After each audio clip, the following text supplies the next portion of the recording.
Hey everyone, and welcome. We are Next Level Business Advisors, and this is Business Stories of Success.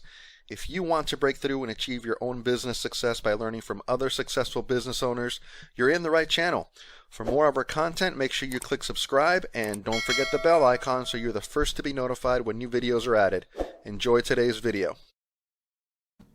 Recording in progress. Hello. You're with Marc Adams at Next Level Business Advisors, and today we are joined by Miss Terri Ann Richards. She's the business coach extraordinaire of a company. I'm not going to give you the name. She'll give you all that, but I want to just say hello, Miss Richards. How are you? Hey, how are you? I love it. It's actually very rare that somebody says Miss Richards. It sounds so formal. Well, with this delusional mind of mine, whatever comes out comes out. Hey, I'm gonna jump right in because I'm here to learn about you, and I think everybody's joining not to hear me yammer, but to hear you give us gems. So tell us a little bit about yourself and your business. Cool. So I'm a serial entrepreneur. I have been in business for myself for almost 20 years at this point. 20 years across 6, 7 different industries. So I've had retail stores, publishing houses, marketing agencies, you name it. Last 6 years, I moved into coaching. And to be quite honest with you, I think I just found that space, that place that we're all yearning for, which is my true purpose, my passion, the place where I feel like I'm playing like a kid in a sandbox every single day. But in reality, I don't actually think I was able to do this any earlier because I had to go through all the trials and tribulation and all the mistakes you make when you're the entrepreneur who jumps off the cliff without the parachute. Well, that was me, started in business when I was 18 and a half years old. And I either started from scratch, bought in as partner, founded all of these different organizations. And some of them I had skills, from the past to bring to them. And some of them I literally just was like, okay, I got this idea. Let me see if I can bring this to fruition. And I had epic successes, a lot of really awesome failures too. And so, when you get to that space, that place where you're in business for those many years, you start getting people picking up the phone, sending emails saying like, hey, can I pick your brain? And I realized picking your brain could make me money. And also I could play in a place where I was actually serving my community and kind of giving people, those tips, those tricks, those strategies that I had to learn the hard way. And so now I just wake up every day doing what I love and working with amazing leaders and entrepreneurs and helping them kind of set themselves up for success. And I call it inside out leadership because I truly believe in my heart of hearts that there really is no success without developing the person behind the title. And so I don't care if you're a coach, an entrepreneur, a leader, whatever your title is, if you don't figure that stuff out on the inside, you don't get that stuff moving in the right direction, you don't have your priorities in order, your focus in order, you can have some success, but you won't have that true happiness, fulfillment success that we're all really looking for. Nice. And people know me by now if you've been watching enough. When my eyes start darting down, I'm writing notes. And that was just profound. There really is no success without developing the person you are on the inside. Did I get that right? You got it right. Right. Well, I hope so because that was deep. Thank you. And that's a cool story. And we'll dig a little bit more into that. The whole idea of being a serial entrepreneur, and also I asked this question about being an expert in your field. You kind of already touched on it. The years of experience allows you to then, right? If you would have became, hey, you know what, I'm going to be a business coach year 2 of your first business. You might have been a coaching people in the ground, right? So now you got this wealth of knowledge behind you. That's pretty awesome. Just for clarity's sake, not clarity's sake, but I like to ask people this because listeners are always curious. What role do you play in your business? I would say, I run an organization of me, right? Like at the end of the day. So like, what role do I play? I play all of them. No, I'm just joking. Okay. I would say I am equally I'm the visioneer. I look at the world and I go, okay, like what can me accomplish in the next 12 months, in the next 5 years? What's the goal? What's the mission? What's the vision? But I'm also the implementer. I got to do it. But I think after 20 years in business, the one thing that I've learned, again, the hard way, is that I got a sandbox that I'm really good at. I'm really, really good at coming up with the big ideas. And there's certain types of marketing strategies that I can play really well. Everything else, I delegate. I either hire, I outsource. I may not have a team under me of employees, but I have a team that I'm surrounded by of contractors and people I can outsource to, because there are things I do really well, and there are things that I'm like, I could learn, I could do that thing, but it'd take me 6 hours and it takes them one. So yeah, so I would say equal parts vision, and then of course I'm the implementer. I love it. I love it. And I love that you shared with us the outsourcing part. I think it's critical. And when I talk to business owners all the time, excuse me, that's one of the things I think is really important to understand. You can do it all yourself. It's just going to take way, way longer. And if you have a goal, you might never get there because you're trying to save, 50 cents on doing it yourself. You can just pay somebody. Well, you can. And I think, as business owners, we have to kind of get to that space where like our time is best spent in the business making space. So like, how do I develop my company, make it better, build better relationships? And that's in the business development side. And so when you're talking about all this other stuff that, it needs to get done. But if I'm over there doing that stuff, who's over here as the face of the company, building rapport, building relationships, and getting your message out? And the answer is nobody. So, I think the problem is we get to that place where we get comfortable in business. And so we stop doing that stuff, the stuff that builds and grows and scales. And we switch over here and we start doing the in the weeds administrative stuff. And some of it's fun, like building a website or building a brochure. But the reality is, it's fun, it's creative. But you're not building your business. You're not building relationships when you go over there and do it. So it's better to outsource that stuff. Yeah. That's like the head in the sand work. It's like, okay, you know what? Boy, I can do something really hard and try to build this business. Maybe even call people. I hate cold calling them, but maybe I can call some people, or I can just sit here and spend my time building a beautiful brochure. Yeah, brochure, website, got all the stuff, but no clients. And it's like, exactly. Yeah. And then like 6 months from now, what happened to that 30-page brochure you made? Oh, it's in the closet. You sound like a coach. Like you tell people all the time where they need to put their priorities. Yeah. So I would say, as a coach, I think that there's a multitude of hats I wear, and I actually physically, like literally take my virtual hat off in front of people. I'm like, okay, I'm taking my coach hat off and I'm going to be your mentor. Because as a mentor, I'm going to tell you, here's what works and here's what doesn't. And I think like you need to go left right now. As a coach, my job is to kind of pull that out of you and get you to tap into that, the critical thinking side of yourself and go, oh, this is what I need to do. And I go, yes, that's what you need to do. So as a coach, I'm not telling a lot. I'm guiding. I'm sort of like leading the horse to water, but you can't make the horse drink. As a mentor, as a guide, I'll be like, all right, so here's what I did and here's what happened. It did not work out. Here's what 3 of my clients did. It did not work out. Do you want to go down that path? Because I'm thinking you shouldn't. And they go, oh, okay, yeah, probably shouldn't. So I sometimes have to take off my hat as a coach and switch over to a mentor. Yeah. Yes, that's cool. I like that, taking off that virtual hat. I might start doing that. And my clients are like, what? Well, it helps for people to be able to see it, because it's like, visualize. hey, I do it with my kids too. I'm like, I'm taking off, my mom hat, and we're going to talk like as friends for a second if I'm trying to have like a conversation where I get them to open up. Or, Gotcha. Sometimes you do with your friends. You're like, I'm taking my friend hat off right now and I'm going to put my mom hat on with you. I'm going to mum you for a second. Uh-oh. And No, they're like, Mom, all right, not the mom hat, not the mom hat. No. I'm sorry. All right, let me get some cleanup work in here. Someone wants to find you, work with you, reach you. How do they find you? Do you have a website, phone number? How do we reach you? I have all of the above. But you know what? The best place that you can play with me right now is on LinkedIn. I'm having a heck of a lot of time, like fun time on LinkedIn, posting stuff that's just going on in my world. So LinkedIn's a great place to just like get to know me, and like you can almost like, spy on me and be like, hey, what's she up to? What's she talk about? What makes her tick? Beyond that, terriannrichards.com. You can connect with me and learn more about like the services that I bring to the table, the events that I do, and some of the books that I've authored. I would say those are the 2 best places.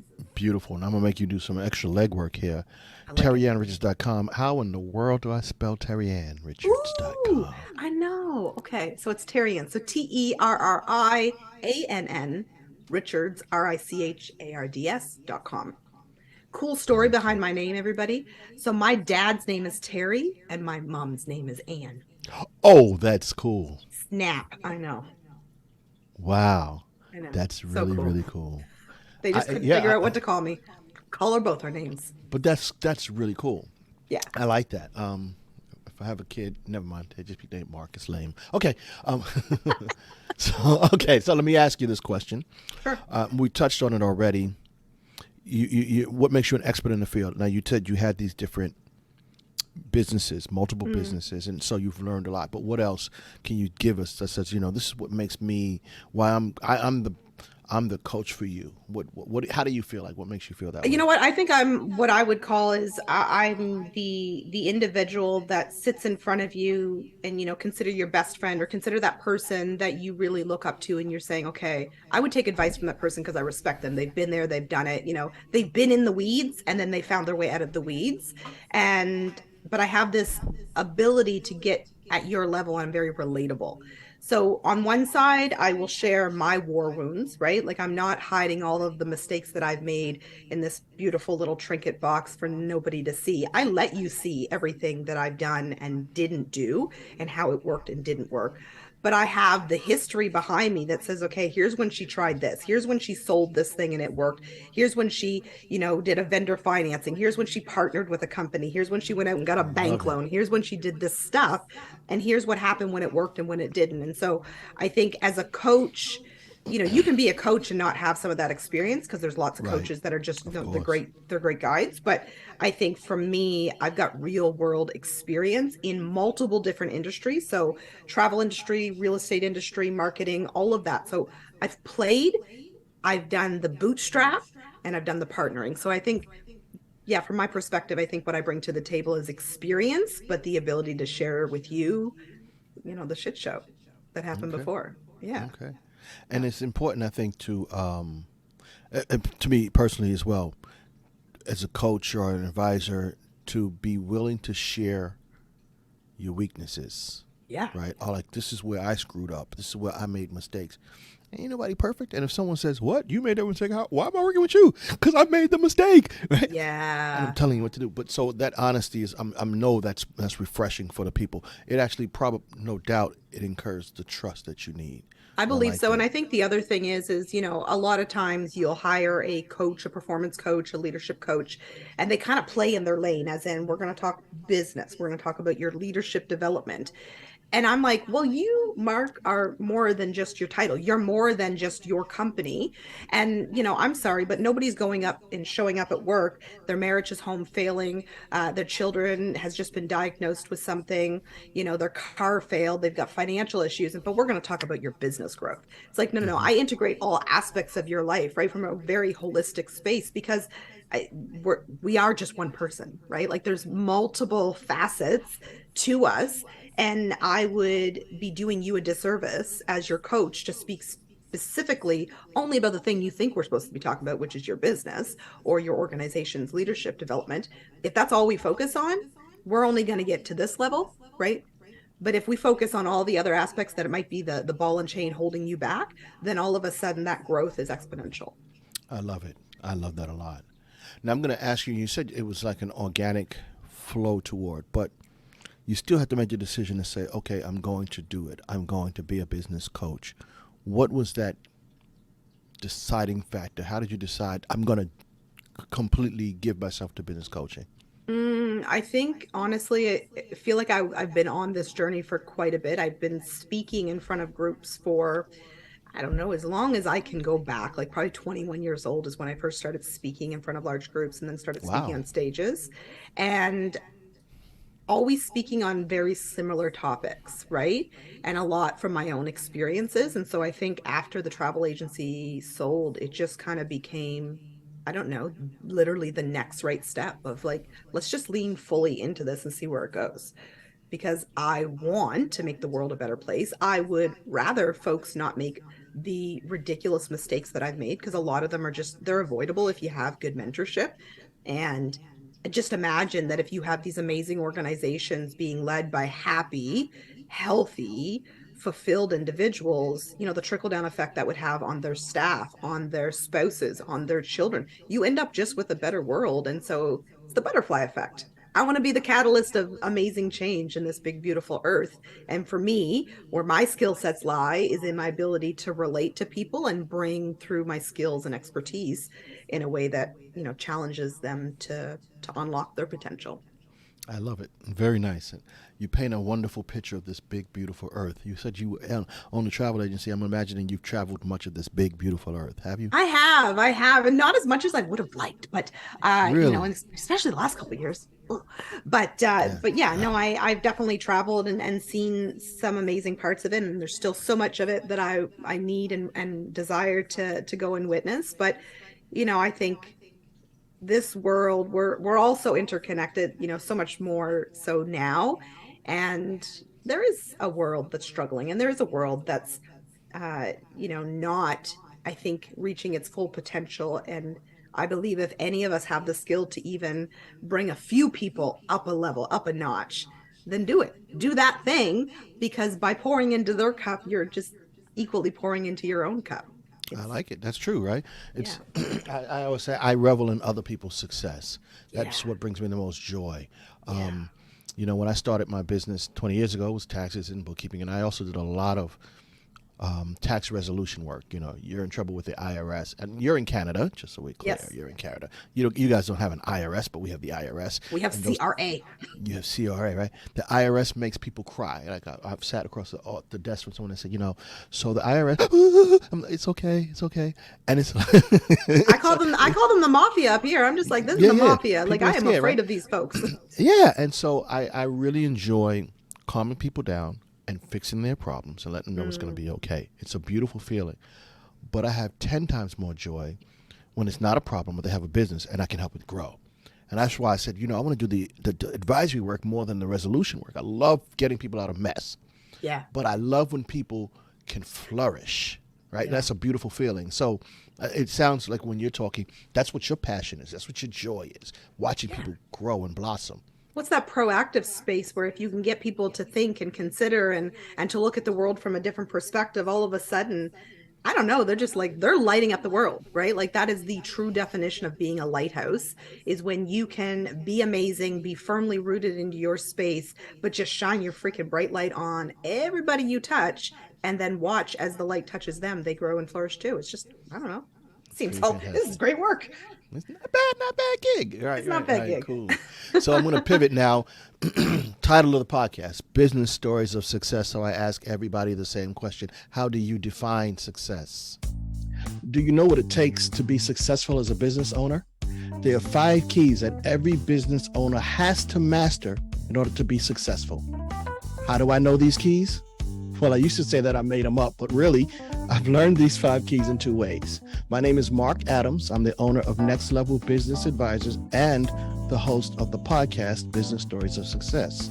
In the podcast, we discuss success with business owners from around the world. We talk about what it means to them, how they achieve it, and the single biggest quality or personality trait that's needed in order to be successful. As a profitability and growth business advisor, I work with business owners around the country to help them increase profit and or accelerate growth. Now I say or because some business owners aren't properly positioned to accelerate growth. In those cases, we actually focus on honing in on profitability. If you are a business owner and you're excited about improving your profit or accelerating your growth, feel free to download my free ebook, Mastering the 5 Keys to Make Your Business Successful. It's found at my website, nlbusinessadvisors.com/5 keys. That's the number 5 keys. You can also subscribe to my podcast, Business Stories of Success. And if you're really ready to start accelerating your growth, feel free to schedule your free discovery call. We'll talk about where you are today, what your goals are, your challenges, your obstacles, and I can help you to hurdle some of the hurdles to your own business success. Join me at Next Level Business Advisors and schedule your appointment today. Oh, that's a great question. I just wrote a book on that. All Uh, right. yeah. What's the title of that book before you get? Come on now, don't hold out on me. So the book's title is Success Takes Courage. It's the Mm, inside out approach to lasting achievement and happiness. So beautiful. I think we got it wrong. I think you and I and everybody who's listening to this podcast has been conditioned that, when you get the thing, when you get the promotion, when your business gets to 100K, when you're a size 8, when you're this, when you're that, you're going to be happy, right? So when you have success, you'll be happy. And so for me, success is happiness first, right? If I can get to a place where I understand truly right here where I'm at, I'm happy. I'm successful because I'm happy. and I'm on a journey to becoming more successful. And I really believe that success is a definition that we all sort of have to determine for ourselves. So for me, success, happiness is not working more than 30 hours a week, because I used to work 80 or 90. Okay. Being flexible and adaptable enough that I can show up for my kids. I have a 21-year-old, I have a 16-year-old, and I have a grandson who's 2.5. Yes, I do. Okay. And being able to do the fun stuff, right? Like I like to be silly and have fun and play, and I'm still a big kid. And so for me, it's that, the quote unquote word balance. I just want flexibility and freedom in my life. I want to be able to not worry about money, and I want to be happy. Like, I feel that semblance of peace. That is success for me. And so it starts with me taking a good look on a day-to-day basis and making decisions about, what am I focusing on? What are my priorities? And always staying in alignment with that picture I have in my head of what success is. So I'm continuously working towards that. It doesn't mean that I don't want like the 1967 Mustang, folks, because I do. Like, I still want all right fancy now. stuff. Okay. But for me, success really is just that freedom and flexibility. I love it. And I was going to ask you how you make it possible, and you already told us, because you keep that vision in front of you. I love it because most of the people that I interview agree with that concept that, success is sort of like, it's an internal, it's not like a dollar figure per se, right? Success is not $8 million or, 3 million, 3.125. Now, if I get that, I ain't gonna be mad, you know what I'm saying? but I can be successful without it. So it's that happiness. I love that you mentioned that. In one of my recent podcasts that I just did with another, more like a coach, he focuses on the happiness quotient. I think his mission was something like end entrepreneurial sadness. I was like, wow. Wow. He was just profound. Oh, you're going to have to connect me with this guy. Oh, he's amazing. We're editing him now. I will definitely do that. He literally had me in the podcast like this. I was like, okay, let me ask you the next question, because he was touching my soul. I'm not crying, you're crying. Yeah. It's a beautiful thing, though. Like, when you think about success, right? Because success, what it means to me, like, even what your definition is, success is attainable for any and everyone. Yeah. Because your success is not mine. You just have to define your success. Yes. And it's attainable. And that can give any business owner, can give any individual hope. Right? Well, and I think there's so much power in, there's a thing called death by comparison. And I think we need to stop comparing our lives to other people. They're more successful than I, or I'll never have what they have. And it's like, well, if you think of your life as like a ladder, right? Like, I'm not going from like tier 1 all the way up to the 100th one. Like, I'm not Spider-Man, right? I can't jump all the way up there. So I got to start with 1, 2, 3, 4, 5. So when we're setting goals, I think for the most part, we set ourselves up for not having success because we're going for number 100 versus like, what would be the next right thing for me to have just a little bit more success right here, right now, and get there and feel that momentum, check that box, feel that success, that confidence, then go to the next ring, the next one, and the next one. So for me, I think we need to stop comparing ourselves and just go for the small wins on that path to the big success. Yeah, and every time you hit one of those small wins, and you're happy, and then it's like this cyclical thing, right? Man, that was cool. I like that. I like that feeling. I like that feeling too, I tell you. Yeah. Cool. So let me, now I'm going to pivot, because you mentioned something when we started. You talked about your epic successes, and then you said, and some amazing failures. So can you give us one big business mistake you made in your business journey? Sure. I was probably about 25, 26 years old. I had a series of retail stores. I'd never worked in retail before. Never was. Just you owned stores and didn't work in stores. Yeah, that's what I do. So I was really early to the gate. So I had an eco-friendly, sustainable retail store that I decided I wanted to open up. And this is kind of before people were into that. Like, I was a little too early, and so had that, and it was going okay. What were my KPIs? I don't know, but they were going okay for a 20-something-year-old. And I got a little overly ambitious. I was a micromanager. So let me just like list off all the things I did wrong. I all of a sudden, open up a retail store. Had never worked in retail. Now I have a team, right? Never managed a team before. Okay. Then I decide I'm going to expand to a second city Why? I don't know, because I was overly ambitious and I had a little bit of an ego. I cared what people thought of me. So opened up the second store. Now I'm trying to manage people in 2 different cities, and you can't be in 2 places at once. I don't have KPIs in place. I don't have checkpoints in place. I don't have proper bookkeeping and accounting in place. Like just like X, X, X, X, X. And so it grew and it just kept growing and it kept growing and kept growing. And it's sort of like, as you get bigger, so do your problems, right? Like the problems that were here, they follow you all the way up to there. And it just got to a point where like, it was like death by 1,000 paper cuts. Like all the little things happened in this 2-quarter space where, I had employees not showing up for work, but saying that they were, but they were in a different city. So I didn't know. I had a lot of theft happening. I had money going missing. I lost some of my really good staff because I was a crappy leader. And, and then it just all went to snoot. And one day I woke up and I was so overwhelmed and I was so stressed, and I was just like, and it was 2 stores. And so one of the stores were struggling more.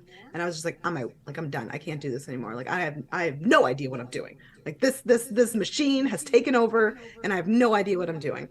And so I shut her down. I ended up going bankrupt. It was crappy. It was crappy because I was the poster kid. Like I was in the newspaper and on the media because, I had grown this thing to this thing. And then all of a sudden publicly I went, Wow. Yeah. So it was embarrassing, quite humbling. Okay. So I'm going to say this now, if you don't mind. Yeah. I've been doing this podcast for almost 2 years, or maybe even over 2 years. I've been interviewed over 60 people now. That is the biggest mistake I've ever heard. You're welcome. Oh my goodness. Yeah, well, if you're going to succeed, you got to succeed big. But if you're going to fail, I'm going to go out with a bang. Now, you know why I love that story, and I'm glad that you told it, and I'm appreciative that you told that story, because you're here now as a successful business owner, and so your story tells me that we can overcome anything. We can, and I think the reality is your biggest tool, your biggest strategy to success is right after a mistake, a hiccup, a failure, a mishap, is to just go inward. Introspection is your best friend, because if you can go in, because what we always want to do is blame, right? Like, oh, if they wouldn't have stole, if they wouldn't have did this, if this didn't happen, then everything would have been hunky-dory. Well, no, it wouldn't have, because I am the owner, the leader. I was the captain of the ship. And so I went inward and did a lot of introspection, and I had some amazing mentors around me who were successful that I was just like, okay, how do I never do that again? And it's like, well, here's potentially where you might have went wrong. Like here's a skill gap that you need to work on, like communication, leadership skills, all those basics that you don't know you need until you need them, and they become the biggest thing. So for me, I didn't go into blame, excuses, none of it. I was just like, all right, what do I own? How do I own this? And how do I never make it happen, like allow it to happen again? And so I did. I went out and got certifications, and I read, tons of books, and I got mentors, so that the next time I went down a path where I was going to be leading a team and growing a company of that size, I wouldn't make the same mistakes. I love it. And so it's okay to make mistakes. It might not be pleasant, might not be tasteful, but if you learn from them, you can become even more successful than you originally anticipated. That's what it sounds like to me from you. But I 100%, because I think I would have been able to take that company maybe only to a certain level at that age, that time.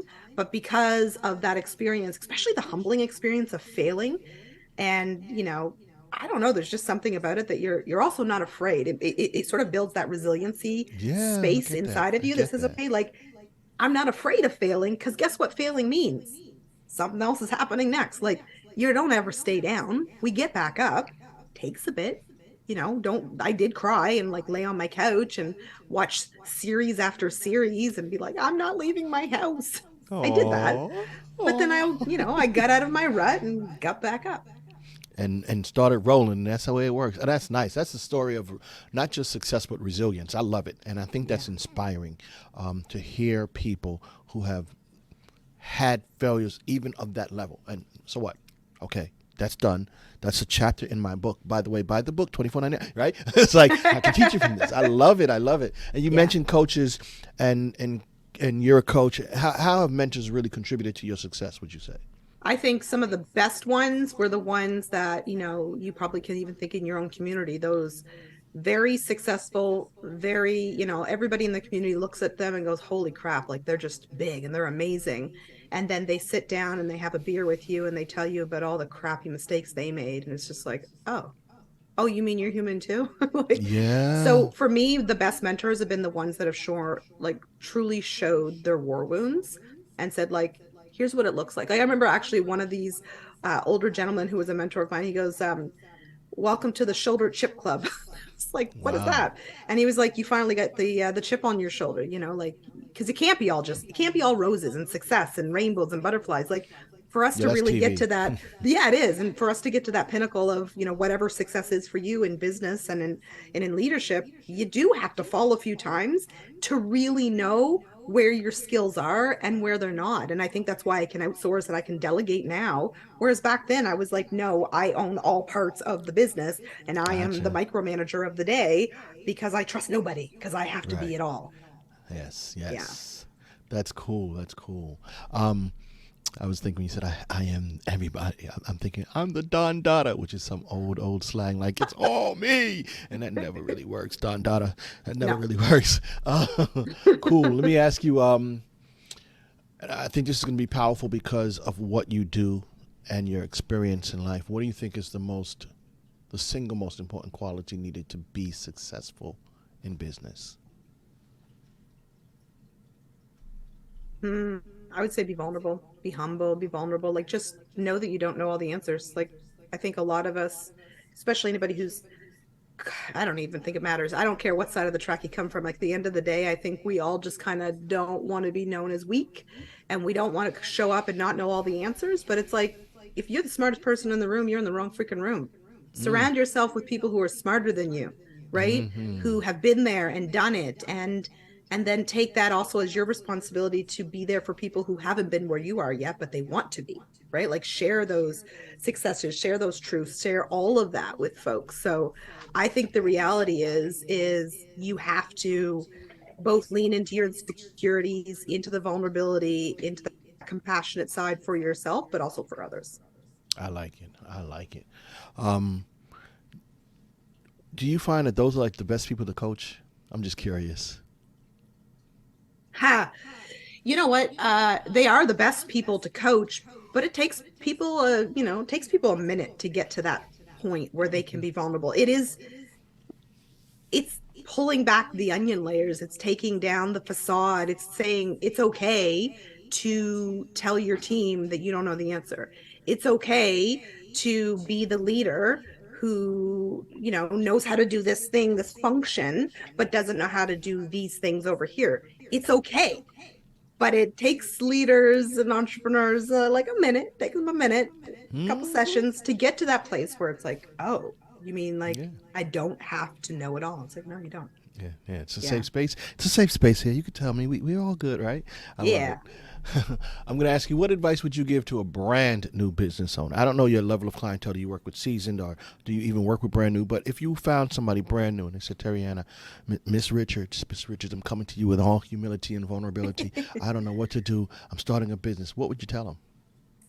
So for a new entrepreneur, anybody new in the space, my advice to them would, I think I have to give two pieces of advice. A, get mentors. So get people who have been there, Okay. done it. Like, don't try to Love it. reinvent the wheel, right? And then second is focus on building business building activities.